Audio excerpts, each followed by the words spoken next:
Hello, everyone. It's Tony, alcoholic extraordinaire.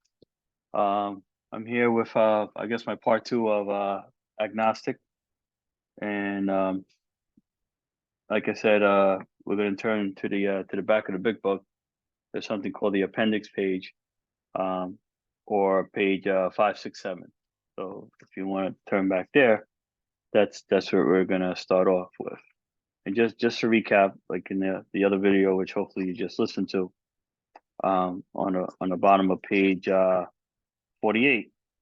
I'm sorry, on the bottom of page 47, there should be a little star, a little asterisk, and it says, "Please be sure to read spiritual experience." Right. So that's what we're going to go over, and I believe uh, within the book, I think the asterisk appears three times in different sections um, of the book. I could be wrong, but I think it's pretty much three. So I don't know if I'm going to go over it again every other time, but I'm going to pretty much break down the spiritual experience. So um, give me one second to bring it up so you can follow along. All right, so I put up again a page 567 spiritual experience, and I'll start reading it a little bit. So the term spiritual experience and spiritual awakening are used many times in this book, which upon careful reading shows that the personality change sufficient to bring about recovery from alcoholism has manifested itself among us in many different forms. Now, you see, I have the word change highlighted, boxed, uh, underlined, and all that stuff. And to the right of that paragraph, I have the number one. Uh, Reason for that is, and I learned this from the Joe and Charlie, Bill likes to use secret coding, I guess, or words or or or different, different words that mean the same thing, um, to to put out a point. And he uses the word change here, um, in this in these two pages at least nine times. And I'm going to point them out as we go through it. And the historical um, point or part or story to these two pages. And the reason that they're in the back of the book, from what I learned, was that after the first publishing of this book in 1938, I believe, um, 39, um, the early 30s, when this book was done, um, like the first paragraph said, these words, spiritual awakening and spiritual experience, were used throughout the book. And people who are reading the book, some of them were having difficulties understanding what that meant. And I guess they would throw questions back at Bill W. and at the early A guys. And and a lot of these guys are telling about like like their white light moment where they came to know God. And people were having or I guess they were worried or panicking because they were that didn't happen for them. And I believe they might have been a perception that if you don't have that, if you didn't have that white light moment, or that that spiritual experience or spiritual type of awakening back in the days, or actually a spiritual experience, which is the white light moment that kind of like hits you, like seeing the burning bush, all that type of stuff. Um, you couldn't get sober, or you couldn't stay sober. So in the second publishing of the big book, which the exact date doesn't ring in my head right now, but I think it might have been like 5 or 6 years um, after that. Bill put this kind of like this explanation of what a spiritual experience is, and he put it in the back of the book, and he called it or the appendix, as people would say. So he's trying to say that, um, and I'll explain it again, but basically, there's two ways to find God. One is kind of like, I guess, having a white light moment where something appears to you in heaven or in the room or whatever, and it suddenly hits you, pow, fast and hard. And there's something called a spiritual awakening, and what the spiritual awakening is, it's something to basically reading the book, through education, through learning. It develops slowly over the period of time. It's also called educational variety, right? Because you're learning it to educating yourself, through the big book and of the program. So that's a little bit of background. So again, the term spiritual experience and spiritual awakening are used many times in the big book, which upon careful reading shows us that the personality change, again, change number one, sufficient to bring about recovery from alcoholism, has manifested itself among us in many different forms. Sorry about that.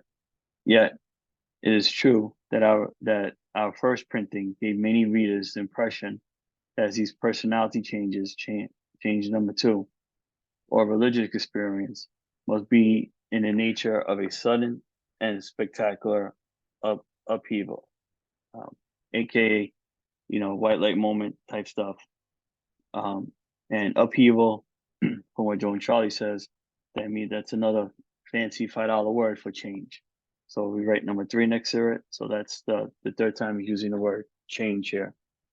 So spectacular upheavals. Happily for everyone, this conclusion is erroneous. So Bill is just basically saying what I just said. Like, everyone was panicking, having moments because they didn't have these spiritual these high religious experiences. But he goes on to say, in the first few chapters, a number of sudden revolutionary changes, change number four, are described. First few chapters of the big book. Though it was not our intention to create such an impression, many alcoholics nevertheless concluded that in order to recover, they must acquire an immediate, again, aka white light moment, and overwhelming God conscious, followed at once by vast change number six, and overwhelming number five. That's two different words for change. Vast change in feeling and outlook. Again, pretty much saying what I just said. I don't know why this thing keeps skipping like this. Among a rapidly growing membership of thousands of alcoholics, such transformations, though frequent, are by no means the rule. So we highlight transformation, the word transformation. That's the seventh time he uses a different word that means change. Most of us experiences are what the psychologist William James called the education of variety. And that's what I was talking about before, right? This is also called, this is the spiritual awakening, as we call it. So here, talking about the spiritual experience, and here it's talking about spiritual awakening. You learn it through education. And what's the education part of it? Reading the big book learning. Okay, so he calls calls the education variety because they develop slowly over a period of time. So you're reading, you're studying the big book, and hopefully by the time you get to the big book, to the end of the big book, I should say, or page 164, as people would say it, you would somehow develop this spiritual experience. So slowly over a period of time, and I love the word slowly. I should have it underlined in my book. I'm going to do it now, but because I once heard, or you hear people say, that they wish you a slow recovery, because that's what you want. Like I said, slow and steady wins the race. I think that the slower your recovery is, the longer it will last. A lot of people try to take the fast track, the long version, and it doesn't work. It doesn't stick. It may hold for a little while, but eventually, people will end up, you know, falling and going back out. So you want to take your time. You want to go through these words. You want to understand what the program is. Understand what the book is saying, and do your steps through the book, because that's how, original people did it. That's how it was written. The steps are already revealed in the book. Then and that's why we're going to step 2 here, right? It's in the chapter Agnostics. So slowly over a period of time, quite often friends of the newcomer are aware of the difference long before he is himself. So what this is saying is, like, some people, as they're recovering, you go for a couple of weeks, couple of months, and then you might start getting a couple compliments from here and there from people, who might see, the color change in your face, maybe a clean shaven, or your hair is better combed, your clothes, you don't smell. You're actually picking up the phone, you're making appointments, you're participating in life, in ways that you never did before. So sometimes people will see it before we actually see it. He finally realizes that he has undergone a profound alteration. Number 8 for the word change here. His reaction to life, that such a, here you go, change again, number 9, could hardly have been brought about by himself. So you can't do it by ourselves. It's saying it right here. The change could not have been brought by himself. So who will help bring the change? God and the program, the book, the fellowship, right? I said this in the previous chapters, I believe. It's a we program, so we don't do it by ourselves. He says, what often takes place in a few months does seldom have been accomplished by years of self-discipline. So what that sentence is saying, 3 months in AA, you get sober, you start, going to meetings, doing some service work, understanding the big book. These 3 months, um, you have accomplished more in these 3 months because you're following the program, you're doing with everybody else, that maybe you could have done in, like, in 3 years, by yourself, right? Because doing it by yourself doesn't work. And that's what it says, self-discipline. We don't like to do things by ourselves. We do it together as a team, right? So the baseball team, the Mets, the Yankees, the Jets, even though Jets can't really win anything, but if you just had a quarterback and a receiver going against Miami Dolphins, you have a hard time beating them. So unless you're the Jets, you have a hard time beating them anyway. But with that, so with few exceptions, our members find that they have tapped an unsuspected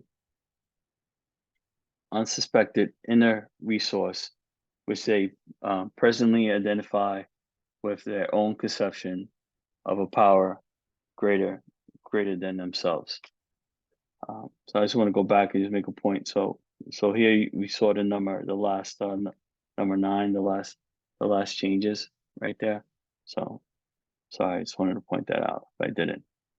So inner resources which they presently identify with their own conception of a power greater than themselves. Okay, so we talked about this before. Find your own concept of God, your own concept of a higher power. And whenever you see, like, the word power and there's, like, this capital P here, he's talking about God. Again, it's like, secret code words here. Most of us think this awareness of a power greater than ourselves is the essence of a spiritual experience. Our more religious members call it God consciousness. Most sympathetically, we wish to say that any alcoholic capable of honestly facing his problems in light of our experience can recover, provided he does not close his mind to all the spiritual concepts. He can only be defeated by an attitude of intolerance or belligerent denial. We find that no one need have difficulties with spirituality of the program. Willingness, honesty, and open-mindedness are the essentials of recovery, but these are indispensable. So you see here in the squiggly writing or the italicized writing, he's um he's making a point to say that anybody can do this, right? All you need is the will and to be honest, and who you being honest with yourself, right? Um, because people in the rooms, they'll hear your story, and if you're gonna bullshit, then you're just bullshitting yourself, because we've all heard it. So no one in the rooms are gonna judge you. So try to be as honest as possible. Um, and open-mindedness, I see is sometimes hard with a lot of people opening their eyes to the program, and surrendering their will, and being open-minded to the program. And it says there is a principle which is bar against all information, which proof against all arguments, at which cannot fail to keep a man in everlasting ignorance. That principle is contempt prior to investigating. Basically saying this is bullshit, and I'm not doing it. I'm going to do the program, my way, or there's 12 steps in the program.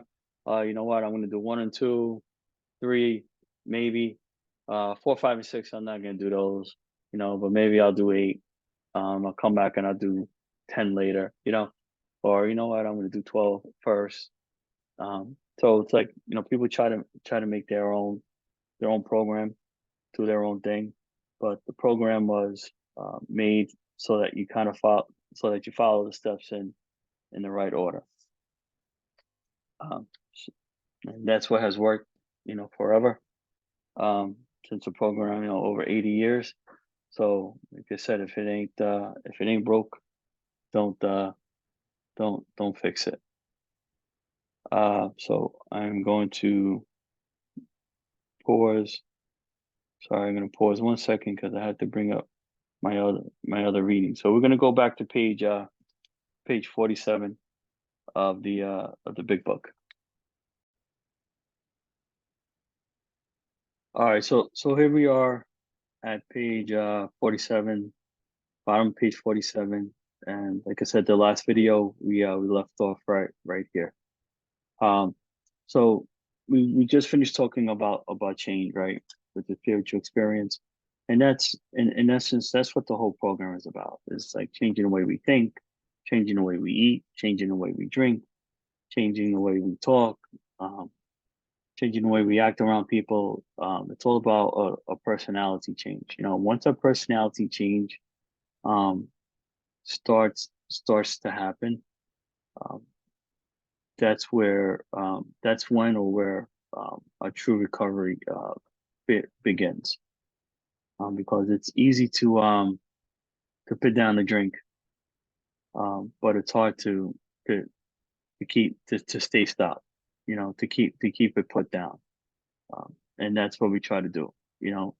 Keep the beast, buried, locked behind a cave with a big rock, big boulder, as long as possible, because the beast is always inside of us. All we can do is just keep it at bay. So here we are to 48. So besides a seeming inability to accept much on faith, we often found ourselves handicapped by obstinacy, sensitiveness, and unreasoning prejudice. So if you've been following along in your book, like I have, or like you're supposed to, you will see that on this page is where we find the fourth prejudice of the agnostic. And I think I said that the word prejudice is like written like seven times, or it comes up 7 times just within this chapter. So when Bill puts something in there multiple times, he's trying to make a point. Just like in a spiritual experience, you put the word change in there. Well, 9 times, right? I believe, multiple times. So many of us have been so touchy that even a casual reference to spiritual things made us bristle with antagonism. This sort of thinking had to be abandoned, right? So you got to stop being scared of people using the G word, or using the higher power word, and you just pretty much got to try to embrace it, because our prejudices, towards religion and spiritual ideas are the things that hold us back. Faced with these two choices, accept the ideas of alcohol as it as a destruction mechanism, which you're going to read, or be open minded to spiritual higher power thinking. So that's what he says. So this sort of thinking had to be abandoned. So some of us resisted. We found no great difficulty in casting aside such such feelings. Faced with alcohol destruction, and that's why I got that on the line, we soon became open minded on spiritual matters, as we had tried to be on other questions.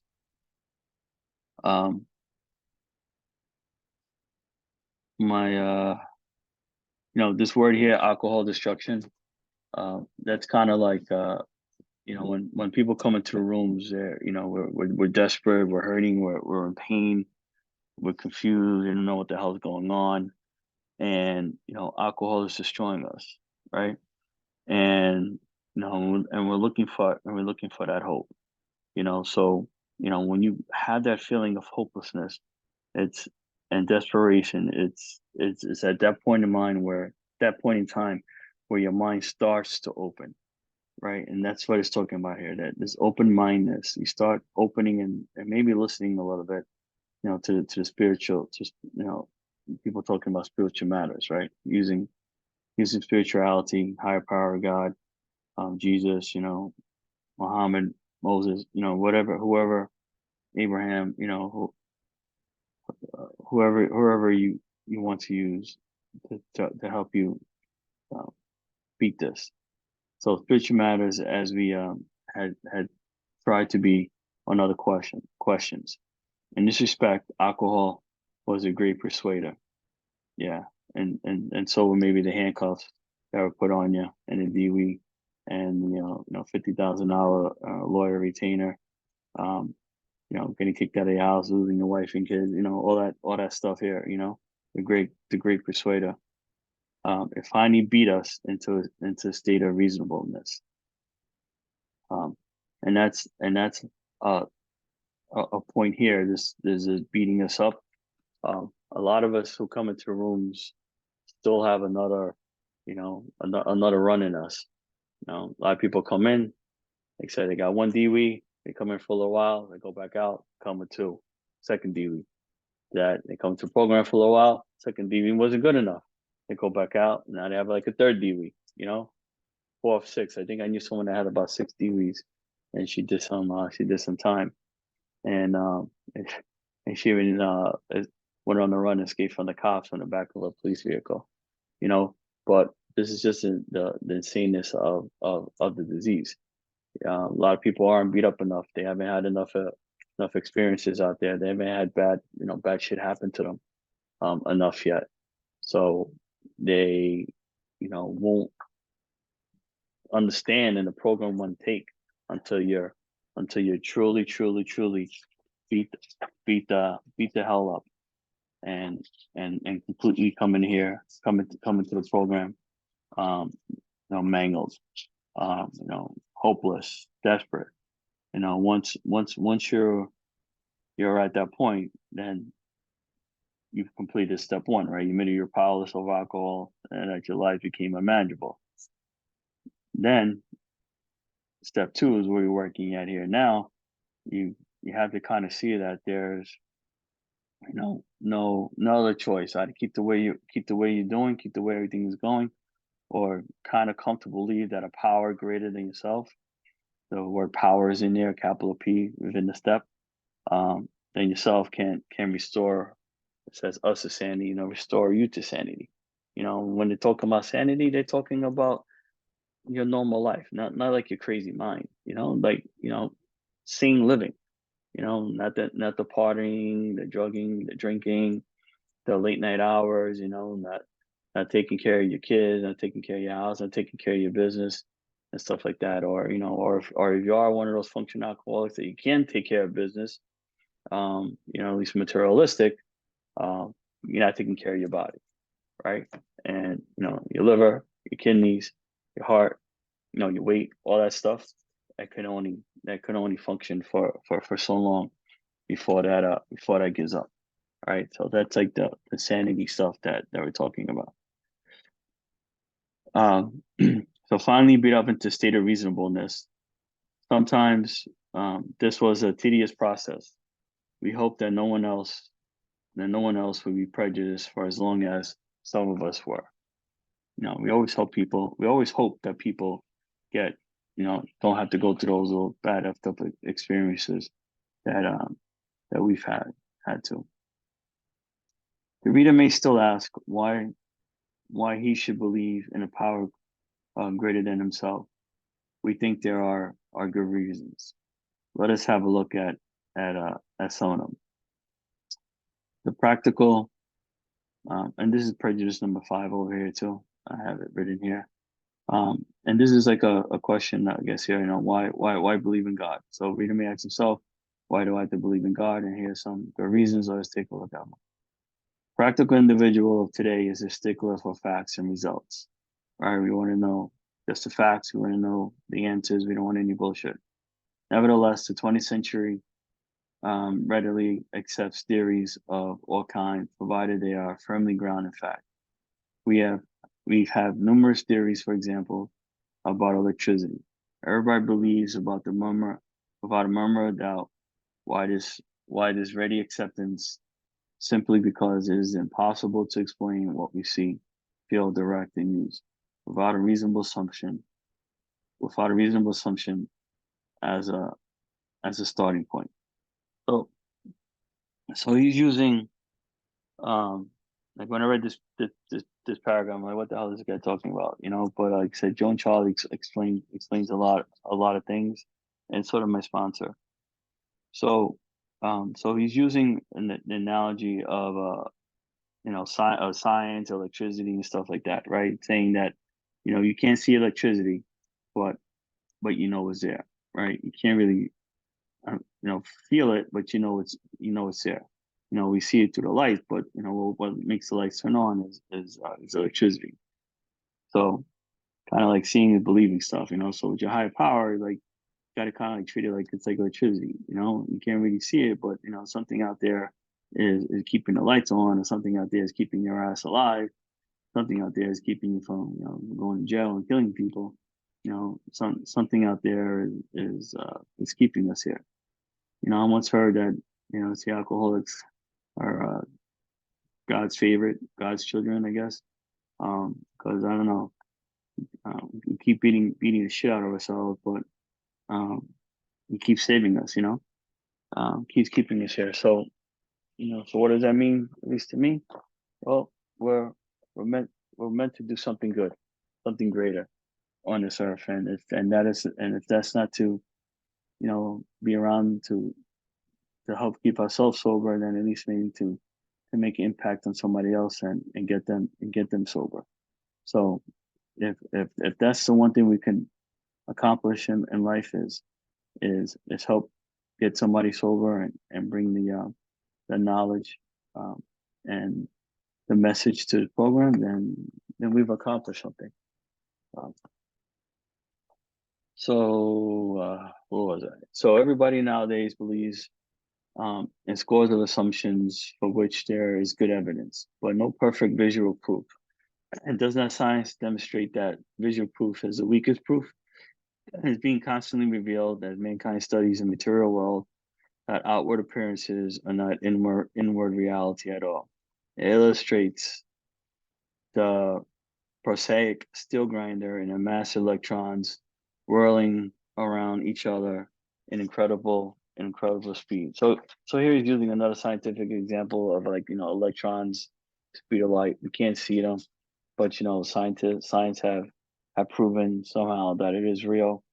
That they do exist. Says like electricity does exist. So you know, it's at some point you just gotta like, even though you don't see it, you can't see a higher power. You just gotta kind of like just come to the belief that it's out there. Um, that it's real. So these are the analogies that he's giving, like a bunch of science stuff here. So science tells us so. We have no reason to doubt it. When, however, the perfectly logical assumption is suggested that underneath the material world and life as we see it, there is the all-powerful, guiding, creative intelligence right there. A perverse streak comes to the surface, and we laboriously set out to convince ourselves it isn't so. We read wordy books and indulge in many arguments, thinking we believe in a universe needs no God to explain it. Where our contention's true, it would follow that life originated out of nothing, means nothing, and proceeded nowhere. So again, it's just these arguments that he's trying to make, and people arguing about maybe like the Big Bang theory, stuff like that, and creation of Earth and how it happened. Um, you know, you keep having these arguments and going back with people, and then like eventually you just end up convincing yourself that that there is no God, or just saying F it.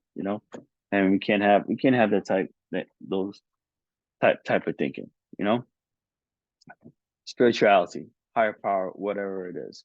If you can't get your head around the G word, then look to some loved ones, um, relatives, close friends that maybe have passed and gone beyond, and hopefully they're up there looking out for you, and use those people at your higher power. You got to use something as a as your higher power. So, um, you know, whatever you do, don't use your sponsor. I hear that use your sponsor as the higher power. Don't use your sponsor. Don't use me, because again, we're all human, and use your sponsor a higher power, and before you know it, he might end up going out. He might end up going out drinking.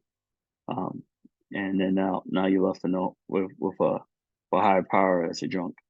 So don't try to use your sponsor. So instead of regarding ourselves as intelligent agents, spearhead of God's ever advancing creation, we agnostics and atheists choose to believe that our human intelligence was the last word, the alpha and omega, the beginning and end of it all. Rather vain of us, wasn't it? So this is all ego, self-will, I got this, the I programs, I, thinking, you have master's degrees, bachelor's degrees, and I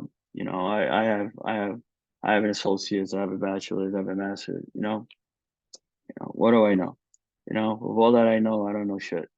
But this book has probably taught me more within the past 3 years than the I don't know what 7-8 years that I spent in college, whatever the hell it was. So great, great little book here of knowledge. This should be like freshman intro 101 when you come into college. This book, these 12 steps should be required reading as a way of behaving. Behavioral science. There you go. So we who have traveled this dubious path beg you to lay aside prejudice, or prejudice number 6, even against organized religion.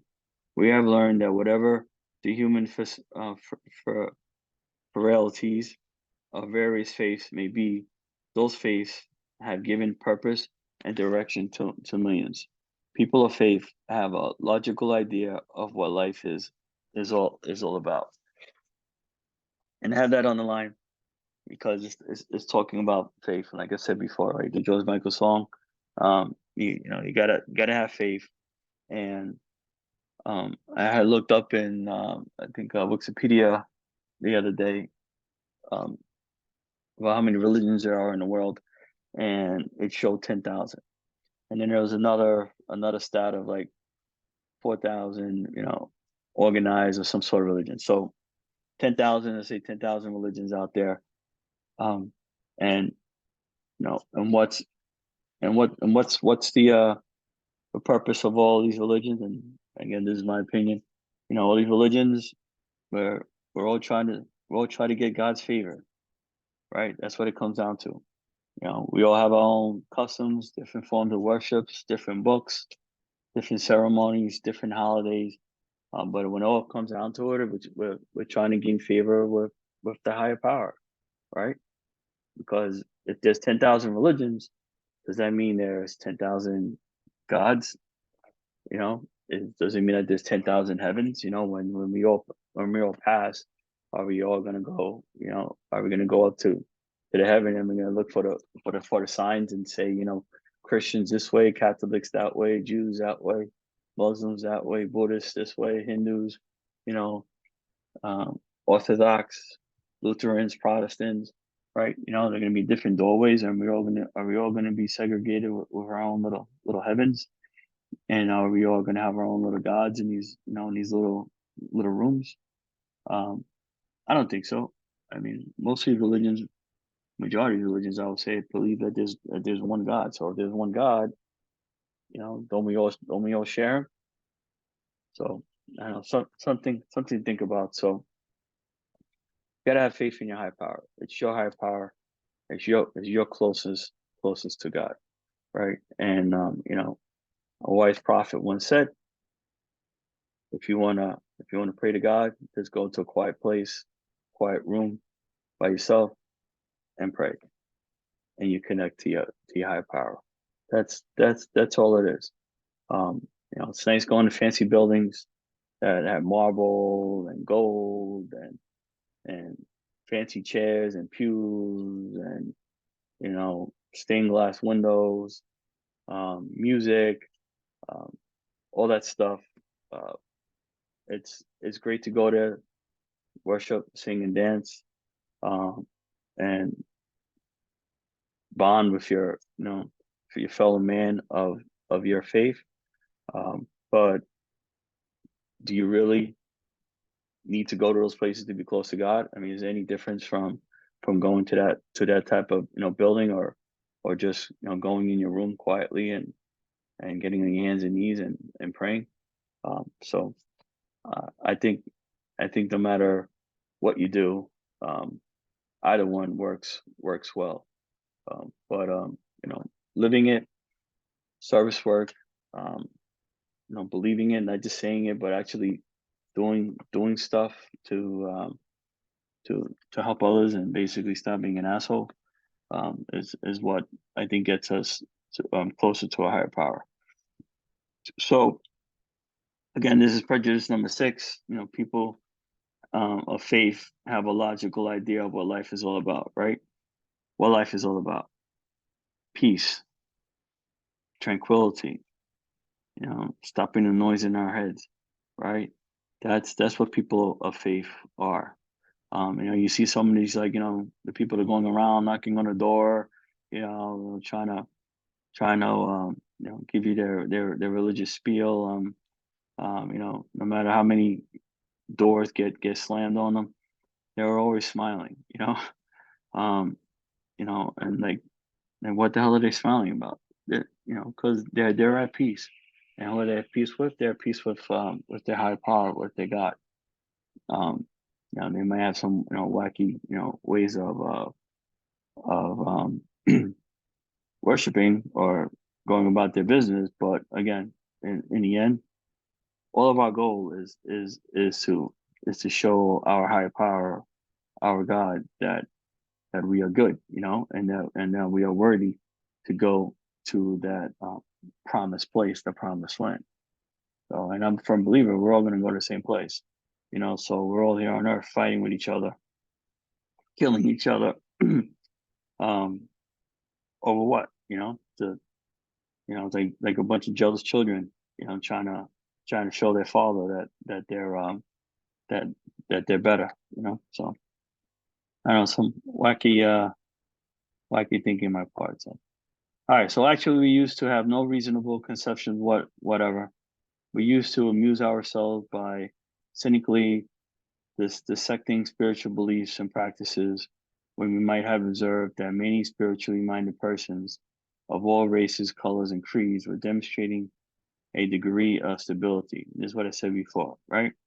Happiness, usefulness, which we should have sought ourselves. AKA serenity, right? As we say the serenity prayer. And that's what all these people are trying to say.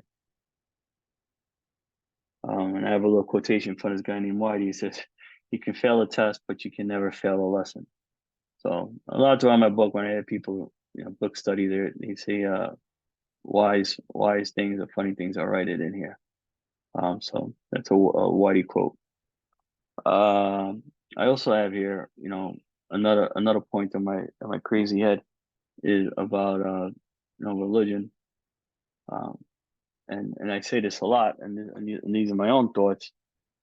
I was given my religion, right? When we were born, we all were given a religion, no matter what you are. We were given a name, and we were given a religion. But our faith is ours, right? So we have a choice, especially, most of us who are reading this are adults. We're not children anymore. So we don't have to listen to our parents. And our faith is ours. So what we want to follow, who we want to follow, where we want to go worship, that should be us, right? Again, our religion and faith are two different things. Religion was given to us. We had no choice, but the faith is mine.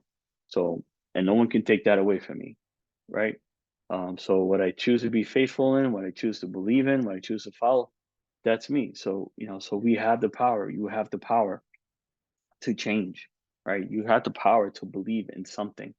You have the power to have faith, right? And in the beginning, if you're having trouble, you know, having faith in that higher power, then just have faith in AA. Just have faith in the program.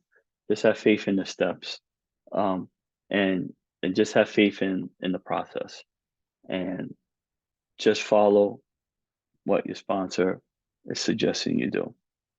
That's it. All righty. So where am I? Check my notes here.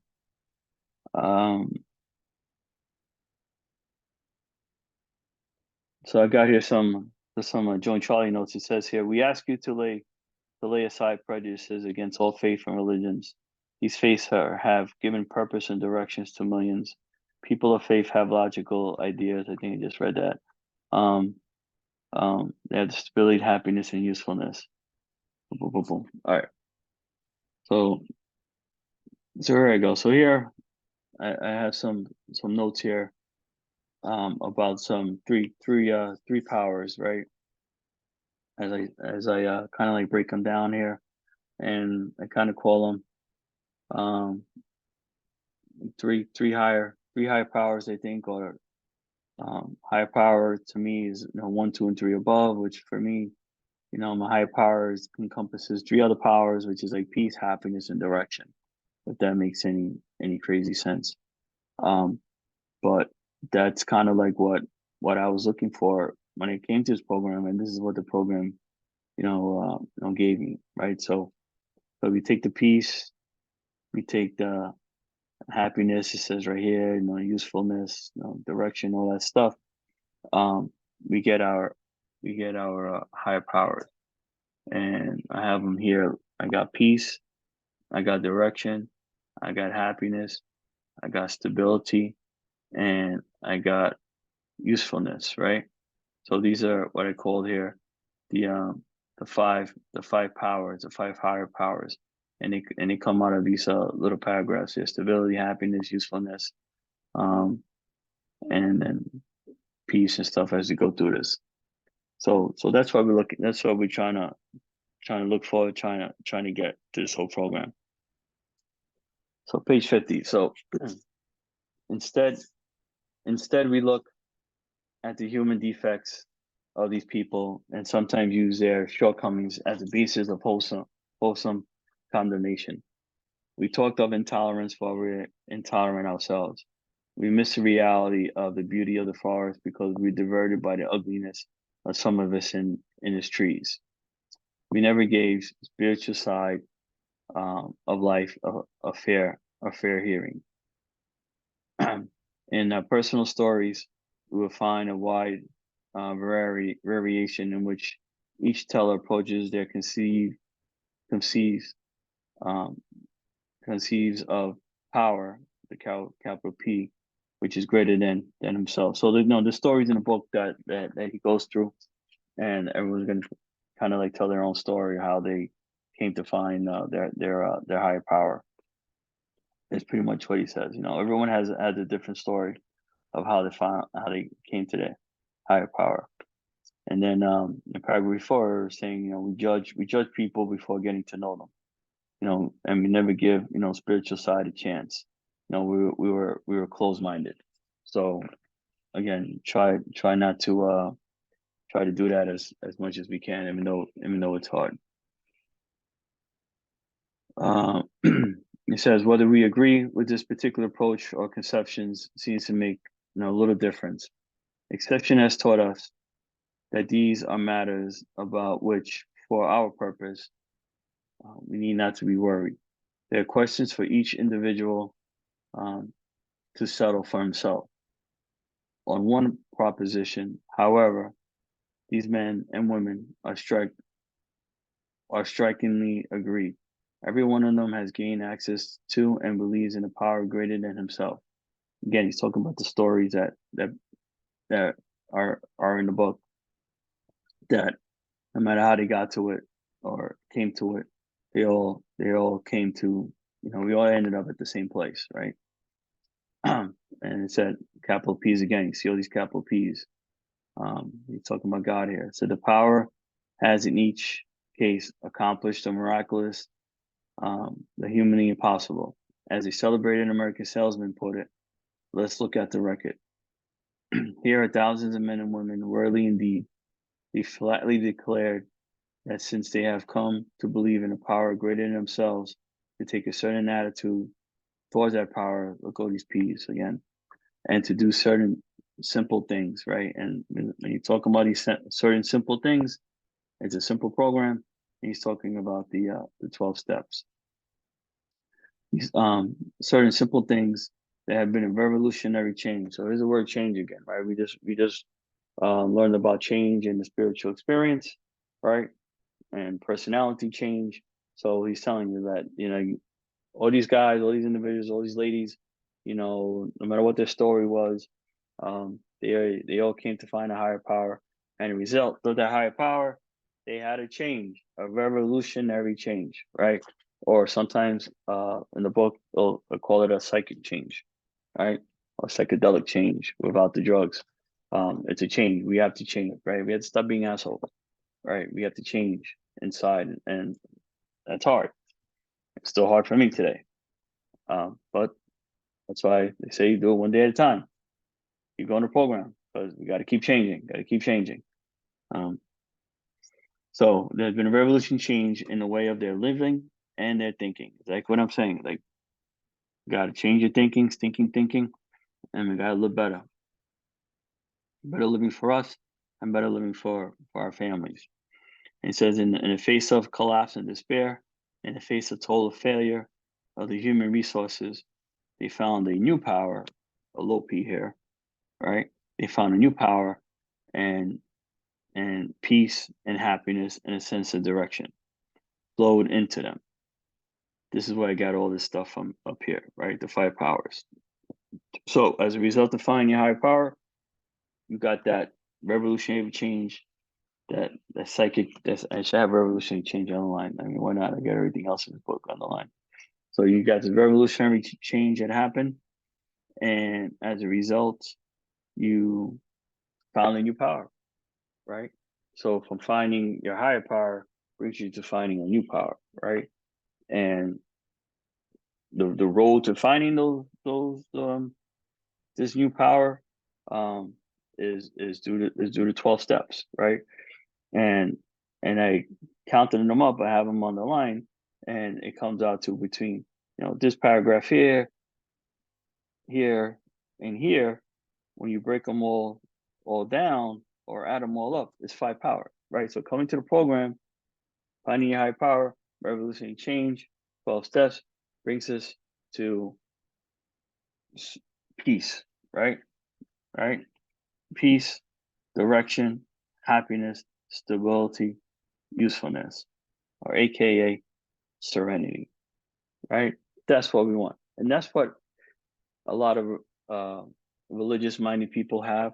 They have this um, because it's through being involved in a God conscious or higher power conscious and living your life with your higher power in mind or higher power way um, helps you to achieve these. And it's not a daily thing like you're achieving it, but it's no, it's 80%.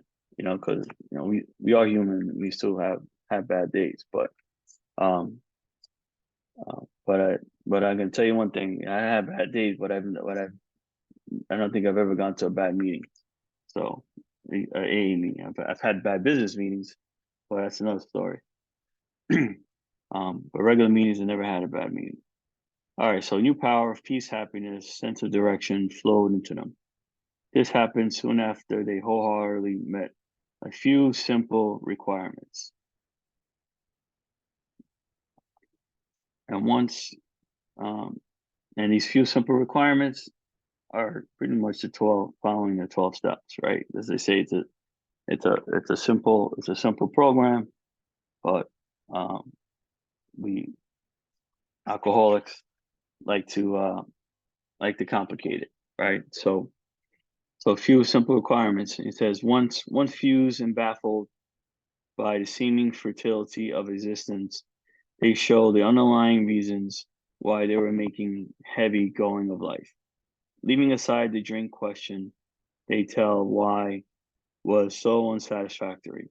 They show, and again, these are he's talking about the stories in the book, or some of the stories that we're going to go through within the steps. He has little stories in here, but this is what he's talking about. So people tell us their stories of their unhappy lives, and they tell us about how they change and they go over them. Um, and and by hearing these people's stories, in turn, we try to find some type of relation with it, or maybe their stories will help us remember one of our stupid stories, and we can make a connection, and we can see the error of our ways, and so basically that's why we go to meetings, so we can hear people's stories, and then we can share our stories, and we go have a kumbaya, sit around the fireplace, sit around, the campfire, roast marshmallows, and live a happy, effing life, right? In AA magical world, where everybody loves each other, no one fights with each other. But I'm making a joke, but again, it's 80% is better than 0%. So we're all a work in progress. So so they show us how the change came over them, right, in the stories.